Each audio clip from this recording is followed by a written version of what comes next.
Hey Spider Nation, welcome back to another episode of Spider-Man's Tangled WebShow. I'm Jonathan, and joining me tonight is James. What's going on, James? Oh, not much. I'm just tired from work. You know, had one of those kind of days at work. You know how they are sometimes. But besides that, just a pretty average Friday night. Just chilling with John. Oh, a girl at work who's 20 told me she thought I looked cute, so that's good, I guess. Yay me. Cool. All right. John wishes he could have stories like that. You know what, James? My I'm right. my city's in the NBA Finals, and yours isn't. So ha. My team won 6 championships. Cleveland won one in like 50 years. Yes. Speaking of the NBA Finals, which are actually currently happening right now, we got like two more NBA Finals spots this week, and both of them pissed James off very much. He's not a fan of either one of them, really. The rapper one is kind of more of a lame, like it was nothing really. This one kind of pissed me off towards the end because you get the punchline, which is he's at the game. Urgh. Yeah, for anyone who hasn't seen that, okay, you're not watching this live. I sometimes forget that we're not broadcasting live anymore. So me saying, Just think oh, about it. The people who are watching this, who are also watching the NBA Finals, already know the score of the game, and we don't. yeah, I was thinking like, oh, this final spot just came out seconds ago. I'm like, no, by the time this episode goes up, it'll have been a few hours. So basically, everything I've just said in the past 30 seconds is basically pointless. But Basically, we're already dating this episode by saying it happened before the finals or during the finals. yay! Well, this is off to a wonderful start. Oh wait, I can rectify that, John. I can rectify that, John. Congratulations, insert team here. And I can't believe insert player here had that great of a game. And that coach and that play call he did was insert congratulations to whatever he did here. Good enough for me, James.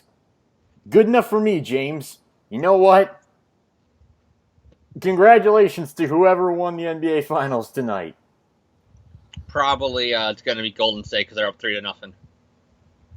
I'm not going to say anything because I don't want to jinx it because the game's still going on when we're recording this. Game's over, John. Just ended I right know. now. No, it's not. Nothing happened. Because I get updates on my phone from ESPN about championship games. I get the MLS championship game, and I don't give a fuck about soccer. And I get updates on MLS players. And I don't even got soccer set as one of my favorite sports. So I don't know why I keep getting updates about this player from the Vancouver Football Club of the MLS got injured. I don't care. Okay, it sucks that somebody got hurt, but I don't give a shit about soccer. And I know I'm probably offending some soccer fans out there, but I don't care about that sport. You probably don't give a shit about some sports I like. So who cares? Moving on. But you know who does care? You know what we If you all say Tony Stark, I'm jumping for this computer and punching you. you know what we all care about here, James? Spider-Man. And Iron Man 4? And that gives me a perfect segue because Spider-Man, not only did he have an NBA final spot this week, he also had a comic this week. And James is already rolling his eyes. He's like, oh gosh, do we have to talk about this? John knows whenever it's going to be a fun episode with me doing these podcasts is when the comic hasn't even been fresh for like a couple hours. And I'm already ranting about it. It was 2 p.m. on Wednesday. Most comics... Which means it was 1 p.m. my time zone. I mean, I just picked up my copy, like literally just left the comic store. And was reading it as I was ranting to him. Yes, Not reading it as I was ranting to him. Like, I just finished it and immediately typed to him. It was 2 p.m. on Wednesday. All of a sudden, my phone's going off. I'm like, who's texting me now? I hate 28. I hate life. Nothing matters anymore. I didn't say I hate life. But basically, James is like, oh gosh. And it was at that moment, ladies and gentlemen, I knew we're in for a treat on this episode. Get your popcorn and your soda pop because you're in for a treat tonight, kids. No gadgets. You're in for a gigantic shit hitting the fan treat tonight. That doesn't sound like a treat, James. That sounds. Oh, it is if you hate Dan Slott. Not hate Dan Slott, but hate his writing. So, Amazing Spider-Man Volume 4, number 28. No gadgets, no powers, no holds barred. No sense at all. The Osborn Identity Part 4, one-on-one. Writer Dan Slott, penciler Stuart Lame. Eminem, Lame. inker Ready for it. Wade von Grobiger, colorists Marte Gracia with Andres Mosa. I apologize. Lettering VC's Joe Caramagna, cover artist Alex Ross, assistant editor Allison Stock, associate editor Devin Lewis, editor Nick Lowe. Oh man, here we go. So basically, we start off in the nation of Symkaria, because for those of you who need a quick refresher as to where we are, Symkaria, the most botchiest city of them all. Spider-Man and Silver Sable and Mockingbird are attempting to overthrow Norman Osborn and Countess Katarina. He's attempting to overthrow their regime and basically liberate the people of Symkaria, who they've enslaved into making their weapons that they are selling to warlords and gangs all across the world. And so Spider-Man and Silver Sable and Mockingbird are endeavoring on this mission, and they see the giant Osborn Goblin Serum. Basically, we can call it a nuke, pretty much, because that's basically what it is. They intend to. It's going to go off and it's going to kill more people than it turns them into goblins.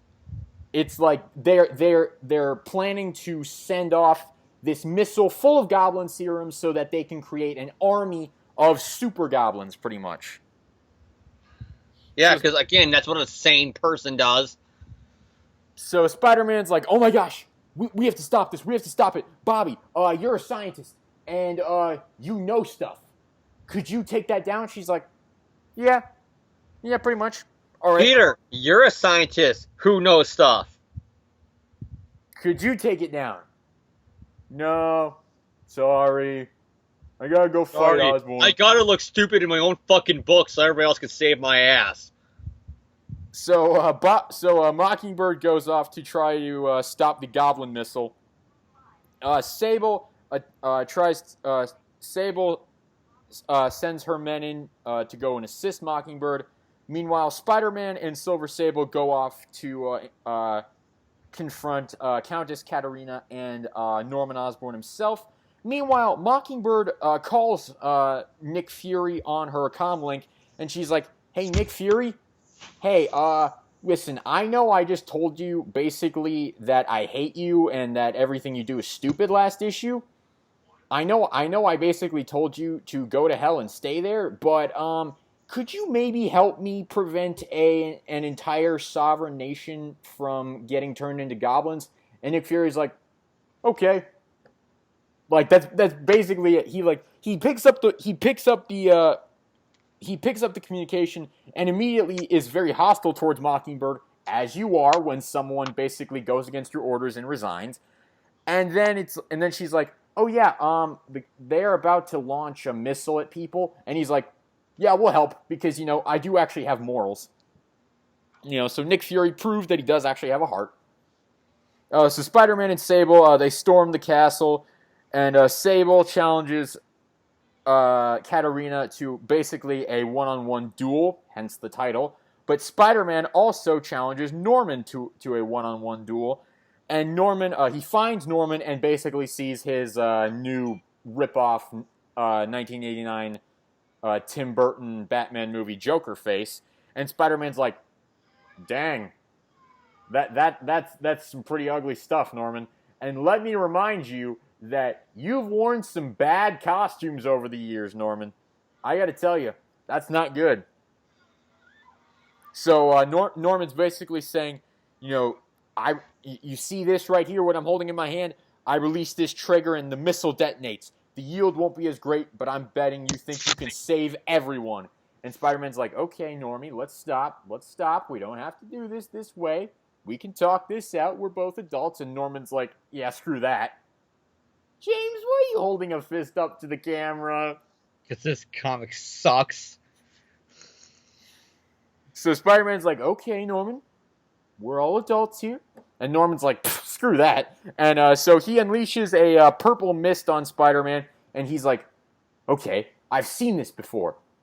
Norman once used a gas like this to take out my spider sense. But wait, that was insane, Norman. There's no way he'd use that kind of trick again. But then... Yes, he would, because he has! But then Spider-Man says, wait a minute, I'm not dealing with the Green Goblin. I'm dealing with Norman. And cold, calculating Norman Osborn would do anything to have the advantage over me. So yeah, he'd spray me with some purple mist. Okay, cool. So so Norman's running away, and Spider-Man's running after him, and Norman's like, "What's the matter, wall crawler? Can't stick to walls? Where's that spider speed of yours?"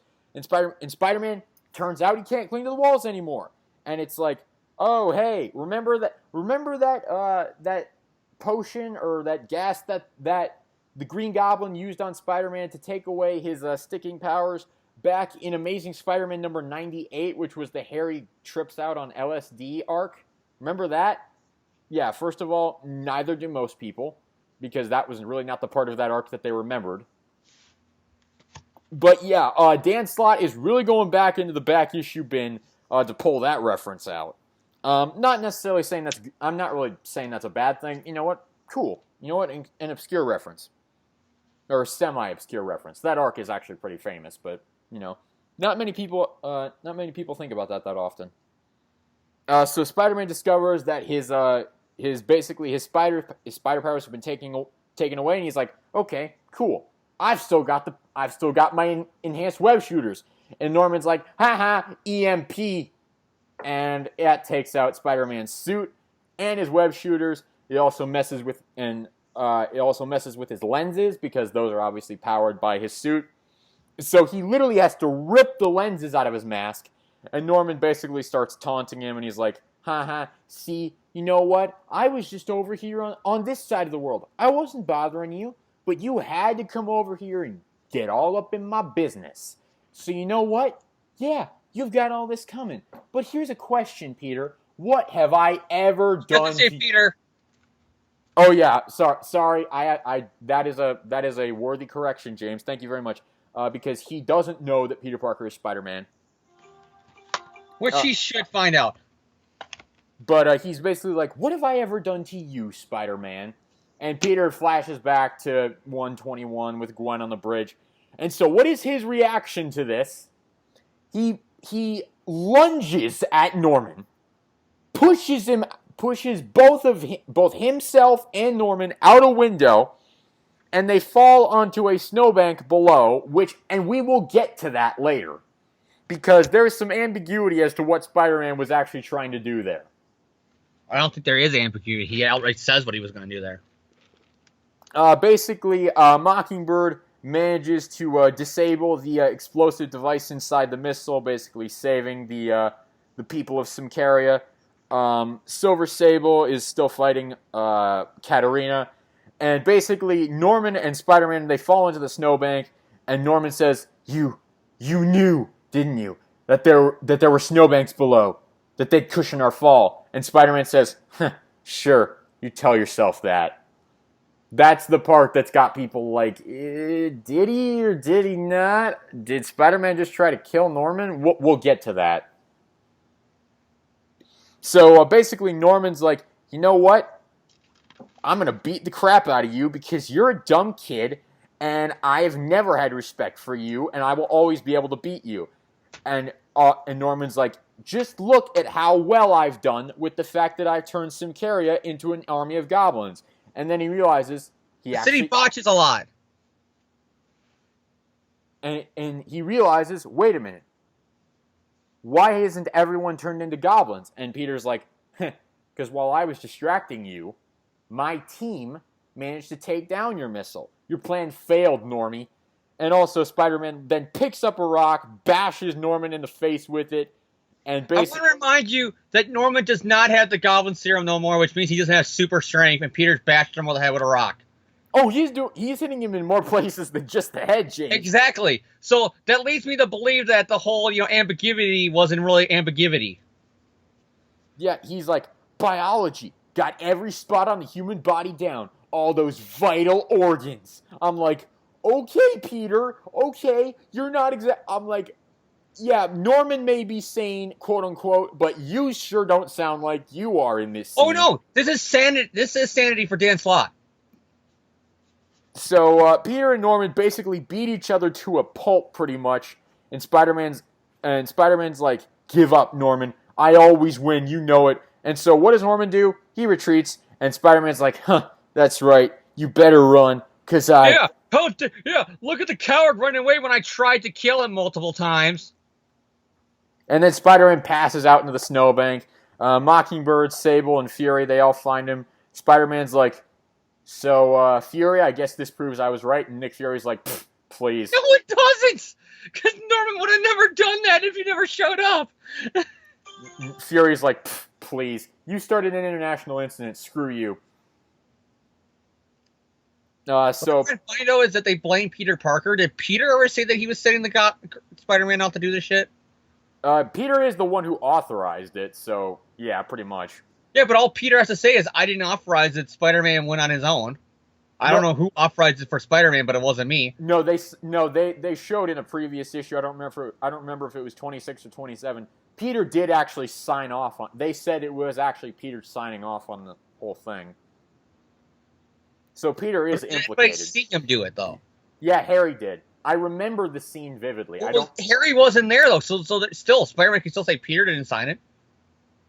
But anyway, Aunt May and Harry. Speaking of Harry, Aunt May and Harry show up with the Uncle Ben Foundation to hand out food, water, supplies, all that stuff. And meanwhile, Norman is trying to recover from the fight with Spider-Man. And basically, he's like, you know what? Sanity ain't all it cracked up to be. Gotta get me some goblin juice. Dun, dun, dun.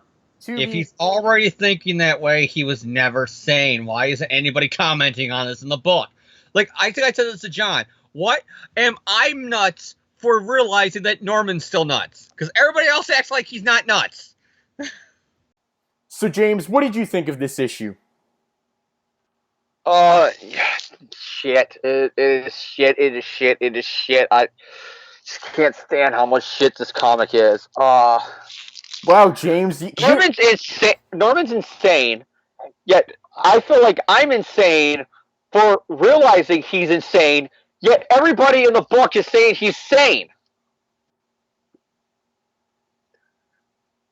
Like literally, am I crazy or is he insane? Well, James, we had this discussion kind of a few weeks ago when we were reviewing a previous issue when we were talking about how we were expecting the arc to kind of go in the direction of, oh, see, Norman's nuts even without the Goblin Serum, but they seem to just be doubling down on the idea, no, he's totally sane and everyone's going to believe it. Like I'm not believing it at all. Well, I mean, obviously, we as readers aren't believing it, but it's like everyone in the book is clearly saying, like, oh yeah, no, this is sane Norman. There's no difference. When it's like... It's bad writing. Let's just call it what it is. It's bad writing. It's lazy. You're writing him the same way you always wrote him, but you went a different way by saying he's now sane. And it's like, again, Slott's like trying to swerve you, I feel like. Because he's trying to make you think that that's going to be the moral of the story, but it's not. No, he's sane. He's not acting sane. Well, it's sane for Norman, then that's insanity for everybody else. Because it's like, oh, he wouldn't dare do the same tricks to me multiple times. How many times did he bring other girlfriends of Spider-Man up to the goddamn bridge? I can think of... Mary Jane at Marvel Knights.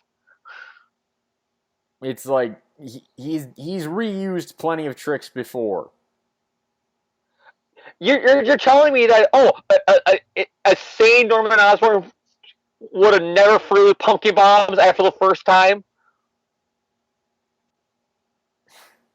It's a very flimsy argument, I will say. Then you got the whole Peter's acting stupid during the whole fight. You know, like they're like he's calling Mockingbird. He says they're his team, but yet he's calling Mockingbird and Silver Sable boss. And whatever you guys say, you're the leader. to them throughout the whole thing and say, well, you're smart science people. You guys can figure this out. You're a scientist, too. You run a science company. You fucking dumbass. And James, should we address the elephant in the room of did Peter try to kill Norman? Oh, it's not a did he. He definitely did. Because you lose all ambiguity. Okay, I can't even say the word. I'm so mad right now. But you know what I mean. Ambiguity. He loses all that when he fucking tried to murder Norman Osborn with a rock. I'm sorry. If I came up to John right now, and if I hit you with a rock in the head, you're probably dead. Yeah, because he has no goblin serum to protect him anymore. And you're still hitting him in the head with giant boulders. And also in all those vital organs that Peter was going on about. Exactly. So, Spider-Man broke his moral compass to try to kill Norman Osborn. Not because he threw Gwen Stacy off the bridge. Not because he found out that Norman fucked Gwen before he threw off the bridge. Not for the clones. Not for killing his unborn baby.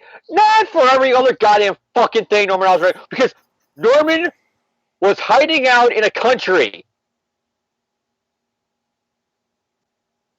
And let's remember, James, that this whole arc started because Peter was upset over clone conspiracy and was determined to get a win, so he decided to go after Osborn. This is not Spider-Man. He would never act that way. He's literally trying to murder Norman Osborn. There's no way around it. He's trying to murder him now.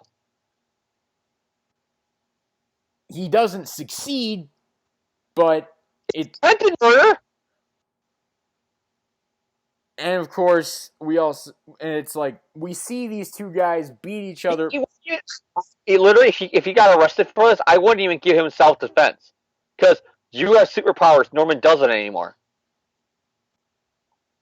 Well, technically, Norman inhibited a lot of his powers. Not spider strength, though, so yeah, never mind. But it doesn't matter. Spider strength for no spider strength. He's still hitting the guy over the head with a fucking boulder. True. He's pushing him off 2-story windows. Oh, it was higher than It was higher than 2 stories, James. Oh, so I gave the benefit of the doubt then. He tried to murder this guy.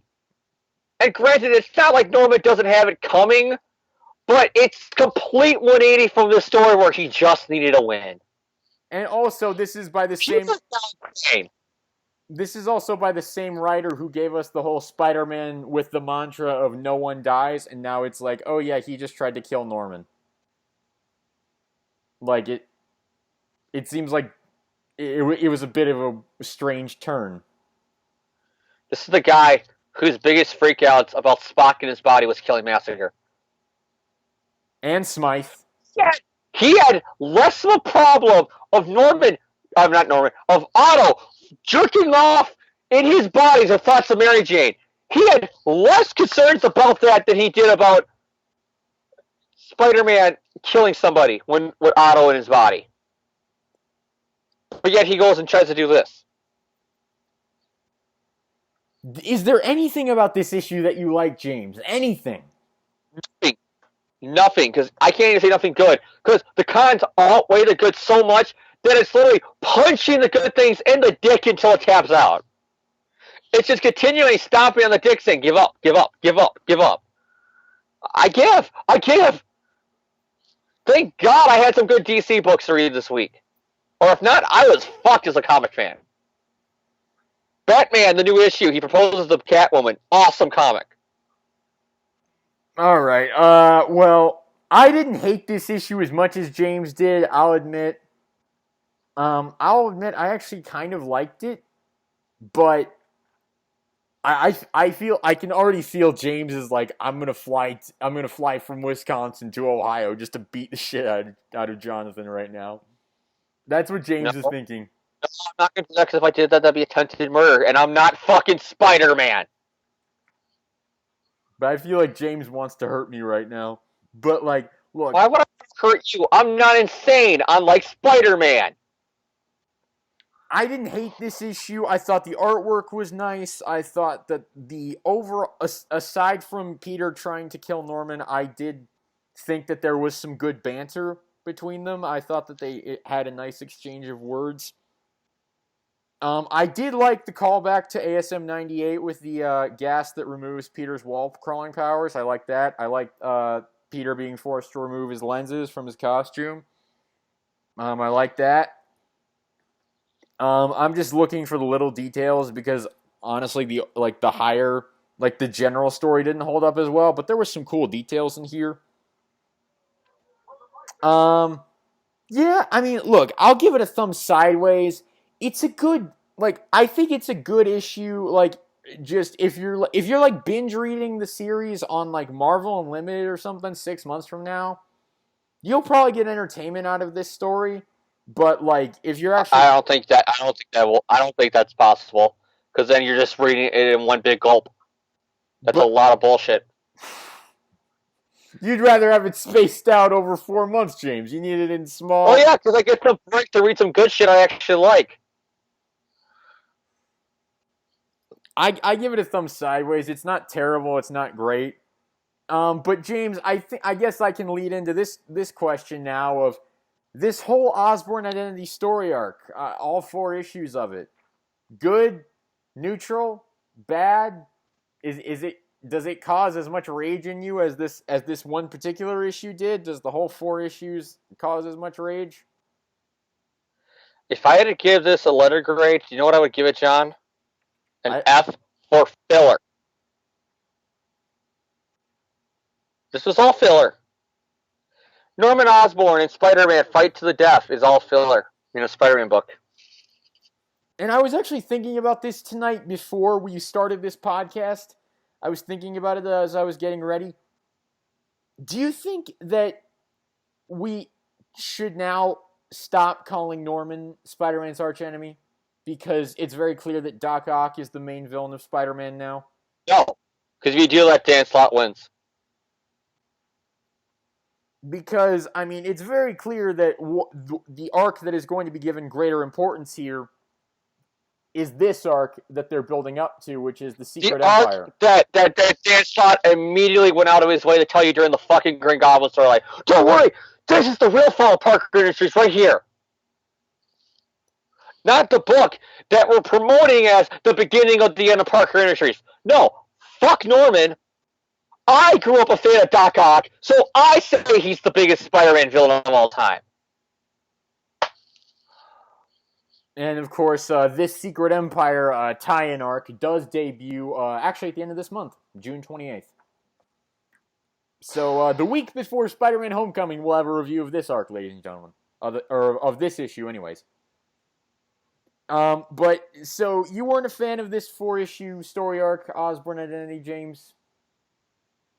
No, not even close. This was terrible. This was I'm literally, like I said, if it wasn't for the fact that I have a lot of DC stuff on my pull list, I'm like almost to the point that like if it wasn't for this podcast, every Marvel book would be dropped by now because I'm only down to Amazing. And also Renew Your Vows, but that's like AU, so it doesn't really count kind of thing. And in the actual continuity of things, the only book in Marvel I still collect is only because I feel like I have to for this podcast. It's like I don't even recognize Spider-Man anymore. Because that's most pissed me off was it's that first issue when you immediately show Doc Ock and how he's going to be the real threat. You can't even let Norman get his thing. The whole final fucking arc of Superior showed why the Green Goblin's a bigger threat than Doc Ock. The whole fact that the Green Goblin fucked around with Spock. But it's like immediately as soon as that was done, Dan Slott went right away to like, no, it's Otto. Otto's getting all the cool moments. Norman's getting plastic surgery somewhere. I don't care. I'm just so done with this. James is honestly like he wants to drop Spider-Man completely. He really does. I said, if it wasn't for Your Vows, and then I'm giving fucking spectacular, a shot, I would literally end this podcast. I would literally not have any Marvel book on my pull list right now. And because so far what we're hearing about Legacy, nothing's really changed in my opinion because it's just the same creative teams that nobody likes right now. I do. Don't I, Ken? I'm losing a lot of respect from a lot of people at Marvel with their whole going on Twitter and attacking their fans. It's just shit like that. It's like why should I give you money when you're attacking me for being a fan? For me having my own opinion, I'm not attacking you. I'm not sending you deference. I'm not a crazy fan. I can literally just be on a message board saying I don't like this issue, and then the creators and the editors from Marvel are telling you what a horrible person you are for that. Why should I give? Well, getting back to Osborn Identity, here's what I would say. I think that it is a fun story to binge read on Marvel Unlimited in 6 months' time. Is it as good to read month to month? I mean, I'll admit, I thought that the first issue, number 25, which was the supersized issue, I thought that one was pretty decent. I really was not a fan of 26. In 27 and 28, I enjoyed well enough. I thought it was a decent story. I didn't hate it. I certainly did not hate it as much as James did. But, hey, whatever. It makes for a good podcast. Every issue, I think I hated, and I had a different reason for hating them. 25, I hated because that was not $10 worth of a fucking book. It really wasn't. That was $10. I forget about that sometimes. I'm not even mad at it for the reason that most fans are mad about it. How they said it was once again Marvel trolling people with the bajillion Mary Jane, variant covers. But yet I'm still saying, they're never bringing back the marriage, so you shouldn't take if they're giving you that if they're dropping that line, that hook, don't fall for it. You know what I mean? I mean, we've known they're never bringing back the marriage. I mean, that's just been obvious. But so yeah, but they have a toy of Peter and Mary Jane together, and he's wearing the Parker Industries suit. It's because they are not fucking stupid, and they know if you put Mary Jane and Spider-Man in a toy together, it would sell. Nothing. They don't have rings on in the toys, guys. All right, but Osborn Identity, I think it's a decent story. It's not the best, but it's decent. But now we get to await not only the start of the Secret Empire tie-in in Amazing Spider-Man Volume 4, number 29, but also next week we have the Renew Your Vows issue, which will come out, and we'll review that. We also have Ben Reilly Scarlet Spider number 3 next week, which James will review, which I am looking forward to that because those reviews are always epic.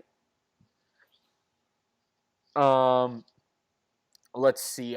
We don't have anything else the week after that, at least not to my knowledge. And then June the 28th, I think it is, we have the Secret Empire number 29 tie-in. And then we have Spectacular Spider-Man number 1 by Chip Zdarsky and Adam Kubert. So that's what's coming up pretty much in the next couple of weeks. Now, here's what we're going to do. We do have one piece of news that we have to talk about this week, but it is potentially spoiler filled for the Spider-Man Homecoming movie. So if anyone doesn't want to be spoiled, if you don't want to know what happens, it's not like, I don't know if it's a big spoiler. We don't actually know the extent of how spoilery it is, but it is a potential spoiler. So if you don't want to know, let's just say it this way: it doesn't, from what we can tell, it probably won't impact the finale of the movie. It's a very minor spoiler, but it still counts as a spoiler. So if you don't want to know, turn the podcast off now. We thank you for viewing. We hope you come back next week and tune in again. But if you don't want to know, we'll give you 10, 9, 8, 7, 6, 5, 4, 3, 2, 1. All the Avengers die in this movie. No, I'm just kidding. I'm just kidding. No, that doesn't happen. But it turns out that Zendaya, we've actually learned who her character is. Allegedly, we've learned who her character is. And it's not Mary Jane, and it's not Michelle Gonzalez. Though she may still be behaving... It's not anybody! Though we came up with the running gag of Michelle Gonzalez behaving badly. I think it was like a year ago we came up with that running gag for A Brand New Day. And that may actually carry over to Zendaya's character, because she's going to be playing the Vulture's daughter, Michelle Toombs. And I gotta tell you, this was billed to me as a major spoiler when I read it today. I think I read it on Screen Rant, I think I read it on. And they were like, oh my gosh, it's a major spoiler. I'm like, oh my gosh, she's MJ, isn't she? She's Mary Jane. And it's like, nope. She's somebody who they just created for the movie. She's the Vulture's daughter. And they're like, oh, this will cause her to have a conflict with Peter. And it'll connect her to Peter and Spider-Man and the Vulture and everything. And I'm like, cool. You didn't need this. I'm like... I know I'm complaining about the Vulture having a connection to Norman Osborn, but not every fucking villain in a Spider-Man movie also needs a connection to Spider-Man. Because now, this is continuing now. I think Electro is the only one who didn't have a relationship with Spider-Man before. Oh, and Sandman. No, wait, Sandman shot Uncle Ben. Damn it! So yeah, Electro, one! Only one did not have a connection to Peter Parker! And the Rhino. Oh yeah, but I don't want to count Rhino because he's like a minor. That's like saying that one of the guys who Peter webs up in like the montage in Spider-Man 1 is, fucking, you know what I mean? Had a connection to him. So, yeah. So Zendaya is the Vulture's daughter. We don't know what this is going to bring for the movie. It's like, is she... I don't. The problem is you didn't need it. It's a spoiler to the point that it's like, I don't think this, unless they went to the point where, but she has his last name. Unless it was to the point that it's like a Darth Vader, no, I'm your father, Michelle, and then she finds out midway through the movie or towards the climax that her father is the Vulture.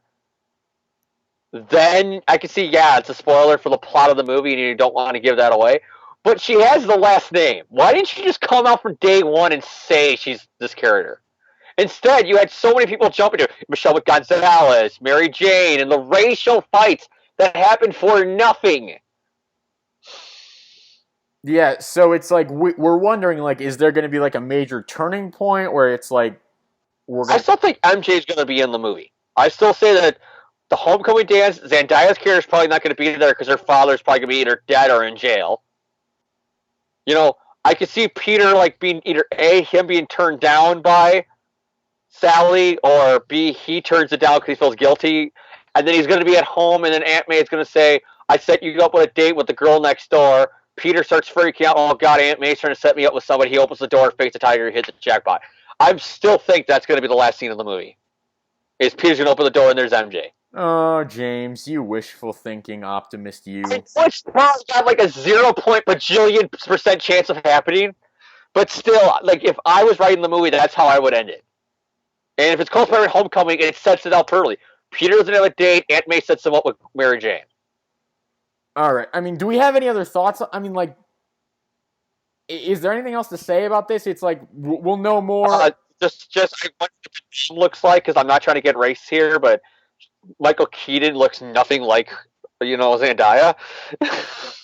We'll know more. Like I said, I'm not trying to get race. I'm just saying, though, like, it's going to be, what I mean? I'm not trying to get kind of, like, racy with it, but you know what I mean, though? Like, even ignoring the race, when you look at the trailers, you don't even look at them like they would have a connection. Like, they seem really distant. You know what I mean? We'll know more in a month. But you know what? Now that line in the trailer makes sense. Remember where he says, like, I do this to protect the people I love? Remember Vulture says, you know better. Like, he points to Peter. He says, I'm doing what I'm doing to protect the ones I love. You should know about that. Now that makes sense because he's referring to Michelle. Yeah. So, I guess take that. All right. It felt weird because when John says, oh, they revealed who she is, I too immediately jumped to, where's the fan rage now that's going to go on because, oh my God, she's Mary Jane, or she's Gwen, or she's Felicia, or she's, insert Carly Cooper or whatever here. You know what I mean? And then I read the article, I was like, she's Michelle Toombs. And I was literally like, lame. All right, that's gonna. It's not a spoiler. It's literally a dud. All right, that's gonna do it for the spoiler news. That's also gonna do it for this episode of the podcast. So, any shout outs or final words to the listeners before we sign off, James? Speaking of Michael Keaton, kind of, I'm watching a lot of the old Batman the Animated Series lately because I've just on Amazon. I just bought these other seasons from that series I needed. Well, I still haven't bought season 4, but season 4 is kind of like weird. It's not that good of a season anyway. So, but I finally got season 2 and 3, and it's coming in tomorrow because I got one day shipping from Amazon, and I'm rewatching the whole first season or volume 1, what it's called on the box set. And god damn it, this has got to be still the greatest Batman or cartoon period. I still love the animated series of Batman. So shout out to Bruce Timm and Paul Dini and all the guys that worked on the Batman animated series in the 90s. Good job for you. My shout out this week: Marvel, Stan Lee, Steve Ditko, Dan Slott, Stuart Immonen. Thank you for Spider-Man. Thank you for the comic we reviewed this week. Let's see. Other shout outs. Shout out. Oh my gosh, I just had a shout out in my head that I was going to give, but I don't remember what it was. Oh yeah, shout out to Brian Bendis, because I've been reading his 2010 Avengers stuff, and it's really good. I really like that arc where the Hood gets the Infinity Stones, and Steve Rogers and the other Avengers, they find out about the Illuminati with Tony Stark and Reed Richards and all them. And Steve Rogers is basically like, "You've kept this secret from us, screw you." That is like always been like one of the weirdest things because that was during the heroic age. So they're all like, we're returning back to the 60s and 70s. Everything's going to be awesome and epic. And then it's like they immediately, when Hickman started doing all this shit, and it's like, that's the complete opposite of what you guys promoted it was going to be. But I love that story arc. Well, if I could give a shout out because of that, shout out goes to John Byrne because I'm finally reading his whole run on Superman from the 80s, and it's good. His Spider-Man run was shit, but his Superman run is pretty good. I recommend anybody track down, Man of Steel and all the volumes of all the books that he did from the 80s of Superman. They are really good, and they actually, in some weird ways, hold up. Other shout-outs this week. Yeah, I got... Miss Marvel. Not the Brian Reed Ms. Marvel. The new Kamala Khan Ms. Marvel. I've started reading that. I'd never read that series before. You first said... You know what's sad, though, as a comic fan? How much you got to say now, you got to clarify between what Miss Marvel it is? No, if you've not... There's been... Here's the thing. The Carol Danvers Brian Reed run... The Brian Reed run on Carol Danvers Ms. Marvel, if you haven't read that, you need to read that. That's awesome. The sad thing is that you can tell he wanted to be a part of the Spider-Man Brain Trust, and they wouldn't let him. Because his one big pitch to them was always like Peter and Carol get together, and they did not want to do that. But so he puts it in his book, and it's like nobody else in Marvel like paid attention to it. But almost every issue of his book is clearly saying he wants her with Peter. But yeah, so if you've not read the Brian Reed Ms. Marvel run, you need to read that. But also the Kamala Khan Ms. Marvel series, I had not read it before, but I'm really liking it. I really like the character. I think they've done a good job with this character. So if you've not read that, I suggest picking it up or checking it out. I really enjoy it. Oh yeah. Oh, sorry. Like I said, I'm watching the cartoon. I'm watching the second episode of Scarecrow, and here it is, the most famous line in the whole cartoon. Who are you, Bruce? I am vengeance. I am the night. I am Batman! Alright, but that's going to do it for this episode of Spider-Man's Tangled Web Show. Going out on that brief Batman tangent. Hey, you gotta admit, that's an awesome badass line for Batman. I am vengeance, I am the night, I am Batman. You gotta know that is badass. You gotta agree with me. Alright, but so we'll see you guys next week. Love it. See you guys next week. Thank you all for tuning in.